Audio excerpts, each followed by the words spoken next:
అన్నమయ్య జిల్లా చిన్నమండెం మండలం దేవరగుడిపల్లి సామూహిక గృహ ప్రవేశాల కార్యక్రమంలో సీఎం చంద్రబాబు మాట్లాడుతున్నారు. ఇప్పుడు లైవ్ చూద్దాం.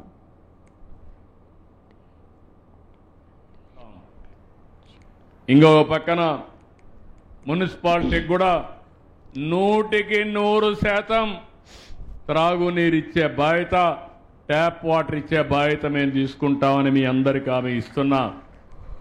ఇంకో పక్కన ప్రతి ఒక్క ఇంటికి ఫోన్ ఉండాలి, ఉన్నాయి, వైఫై కూడా ఉండాలి.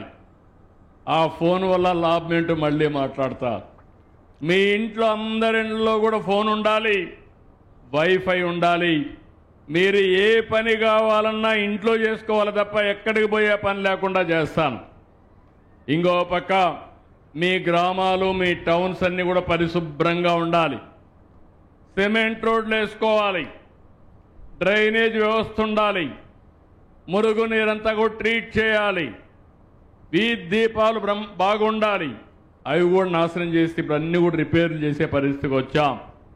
ఇంకో పక్క మీరు వాడిన వస్తువులు కానీ, మీరు ఏదైతే గార్బేజ్ కానీ, చెత్త ఇవన్నీ వస్తూ ఉంటాయి. దానికి కూడా ఆలోచిస్తున్నాను. ఎక్కడికక్కడ ఇప్పుడు నేను అవన్నీ కూడా సమాచారం తెప్పిస్తున్నాను. గార్బేజ్ నుంచి కాంపోస్ట్ తయారు చేయడం, మళ్ళా పొలాలకు వాడడం, మీ ఇంట్లో వచ్చే గార్బేజ్ని మీ ఇంట్లోనే కాంపోస్ట్గా తయారు చేసి మీ కూరగాయలు పండించుకోవడం, కిచెన్ గార్డెన్ పెట్టుకోవడం, ఇలాంటి కార్యక్రమాలు చేస్తున్నాం. మీరు కానీ ఉపయోగించుకోలేకపోతే ఎక్కడికక్కడ వారానికి ఎవ్రీడే కానీ, కొన్ని ప్రాంతాలు 2-3 రోజులు కానీ మీ చెత్తంతా కలెక్ట్ చేసి కాంపోస్ట్గా మార్చే బాధ్యత, ఎక్కడ కూడా చెత్త లేకుండా చేసే బాధ్యత తీసుకుంటున్నాం. ఇవన్నిటికీ ఎప్పటికప్పుడు నేను మానిటర్ చేస్తున్నాను. అంటే మీరు గుర్తుపెట్టుకోవాల్సింది, అన్ని కుటుంబాలకు కావలసిన వస్తువులన్నీ ఇవ్వడం, గ్రామానికి కావలసిన వస్తువులన్నీ కల్పించడం, మీ గ్రామం, మీ పరిసరాలు, మీ ఇల్లు ఎలాంటి ఇబ్బందులు లేకుండా చేసే బాధ్యత నాది.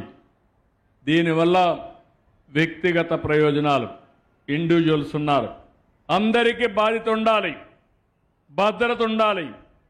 ఈరోజు ఒకసారి పిల్లలను చూస్తున్నాను, ఆశ పెరిగిపోయి పెద్దవాళ్ళకు పింఛన్ వస్తే కూడా లాక్కొని వీళ్ళు తాగేసి వాళ్ళని ఇబ్బంది పెట్టే పరిస్థితికి వస్తున్నారు.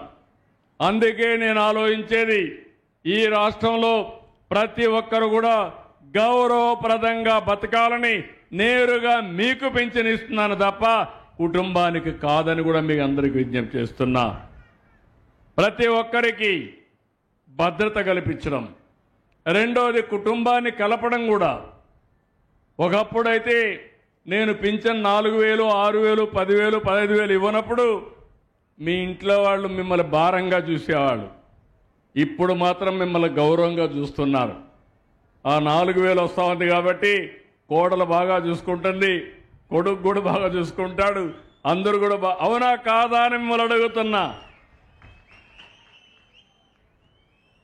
అదే సమయంలో ఈరోజు నేను సూపర్ 6 తీసుకొచ్చాను, సూపర్ హిట్ చేసా. అవునా కాదా అని మిమ్మల్ని అడుగుతున్నా. అవునంటే గట్టిగా చప్పట్లు కూడా చెప్పండి.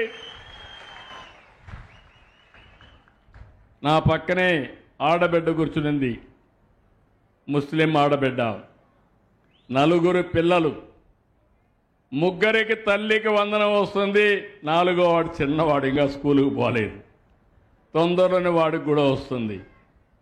భర్త ఎక్కడో విదేశాల్లో డ్రైవర్గా గల్ఫ్లో పనిచేస్తున్నాడు. ఆ ఆడబిడ్డకు 3 గ్యాస్ సిలిండర్లు వస్తాయి. స్త్రీ శక్తి కింద ఉచితంగా ఎక్కడికి కావాలన్నా, ఏ మసీదుకి కావాలన్నా, ఎక్కడికి కావాలన్నా పోయి, లేకుంటే ఒక టూరిజం కావాలంటే పోయి వచ్చే అవకాశం, అవసరమైతే ఎక్కడో వాళ్ళ తల్లి ఊరుంటే అక్కడికి పోవడం, తల్లి రావాలంటే రావడం, ఇలాంటి సౌకర్యాలు కల్పించాం. ఇంకొక పక్కన ఈరోజు ఇల్లు కూడా ఇచ్చాను. అంటే మీరు ఒక కుటుంబానికి ఎన్ని బెనిఫిట్స్ ఇవ్వాలని అన్నీ ఇచ్చాం.